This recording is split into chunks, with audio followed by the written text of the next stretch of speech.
نادي الزمالك النهارده كان بيلاعب فاركو من منافسات الدوري المصري، ويخسر النهارده نادي الزمالك نتيجة فادحة في الدوري المصري من فاركو 3-0. هو 3-0 مع الرأفة.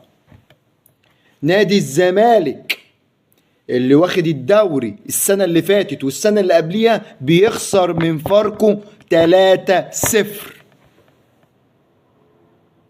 انتوا عارفين يا جماعة مين سبب خسارة نادي الزمالك بالشكل ده والأداء في الموسم ده؟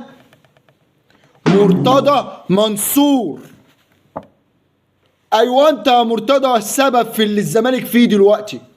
أنت اللي عامل كل ده في نادي الزمالك. الراجل ده نكسة على نادي الزمالك، واللي هيقول لي مرتضى هو اللي خلى نادي الزمالك ليه شكل وليه معنى